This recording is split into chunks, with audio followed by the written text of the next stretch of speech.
السلام علیکم دوستو، میں ہوں شہزاد خان اور آپ دیکھ رہے ہیں مائنڈڈ کویسچن۔ اس چینل پر آپ کو اردو سٹوریز ملتی ہیں۔ آپ یہاں پر اردو سٹوریز سن بھی سکتے ہیں اور دیکھ کر پڑھ بھی سکتے ہیں، وہ بھی دو طریقوں سے۔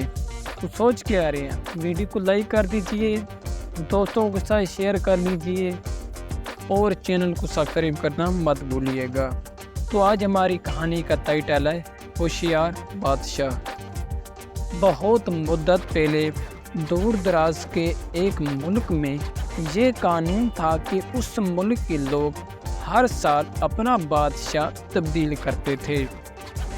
جو بھی بادشاہ بنتا وہ ایک عہد نامے پر دستخط کرتا کہ اس کی حکومت کا 1 سال مکمل ہونے کے بعد وہ اس عہد سے دستبردار ہو جائے گا اور اس سے ایک دور دراز جزیرے پر چھوڑ دیا جائے گا، جہاں سے وہ کبھی واپس نہیں آ سکے گا۔ جب بادشاہ کا 1 سال دور حکومت مکمل ہو جاتا تو اس سے ایک مخصوص جزیرے پر چھوڑ دیا جاتا، جہاں وہ اپنی بقیہ زندگی گزارتا۔ اس موقع پر اس بادشاہ کو بہترین لباس پہنایا جاتا اور پوری ملک کا الوداعی سفر کروایا جاتا، جہاں وہ سب لوگوں کو آخری بار خیر آباد کہتا۔ وہ بہت ہی افسوسناک لمحات ہوتے، پھر وہاں کے لوگ بادشاہ کو جزیرے پر ہمیشہ کے لیے چھوڑ آتے۔ ایک مرتبہ لوگ اپنے پرانے بادشاہ کو جزیرے پر چھوڑ کر واپس آ ہی رہے تھے کہ انہوں نے ایک ایسا سمندری جہاز دیکھا جو کچھ دیر پہلے ہی تباہ ہوا تھا، اور ایک نوجوان شخص نے خود کو بچانے کے لیے لکڑی کے ایک تختے کا سہارا لے رکھا تھا۔ چونکہ ان لوگوں نے ایک نئے بادشاہ کی تلاش تھی، لہٰذا وہ لوگ اس نوجوان شخص کو اپنے ملک لے آئے اور اس سے 1 سال حکومت کرنے کی درخواست کی۔ پہلے تو وہ نوجوان نہ مانا، لوگوں کو اصرار کرنے پر وہ 1 سال کے لیے بادشاہ بننے پر رضامند ہو گیا۔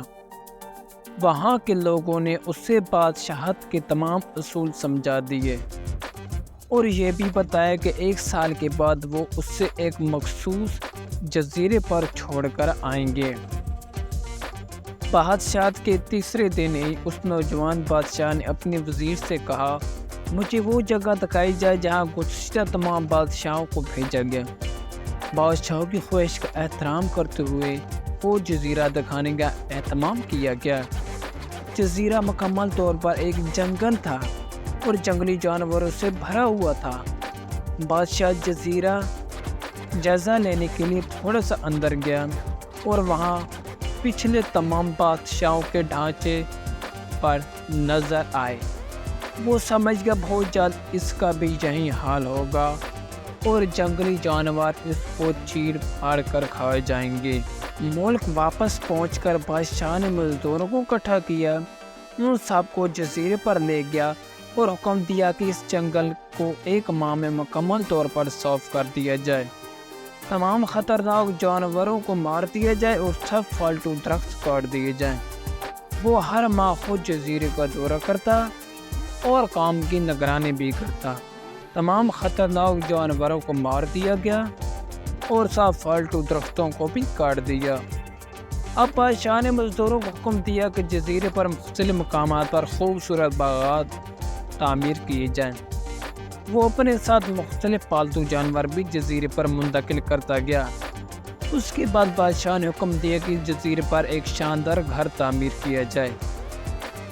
گزرتے مہینوں کے ساتھ ساتھ وہ جزیرہ ایک خوبصورت شہر میں بدلتا جا رہا تھا۔ وہ نوجوان بادشاہ بہت سادہ لباس پہنتا اور اپنی ذات پر بہت کم خرچ کرتا۔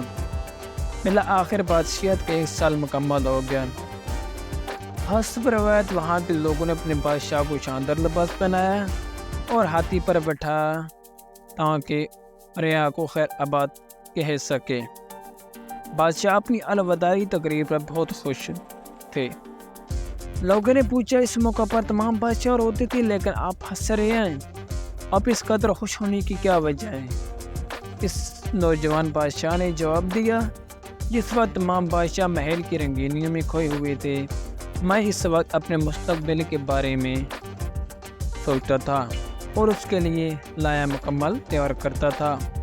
میں نے اب اس جزیرے کو ایک ایسے خوبصورت قیام گاہ میں تبدیل کر دیا ہے جہاں اب میں اپنی باقی زندگی نہایت آرام و سکون سے گزار سکوں گا۔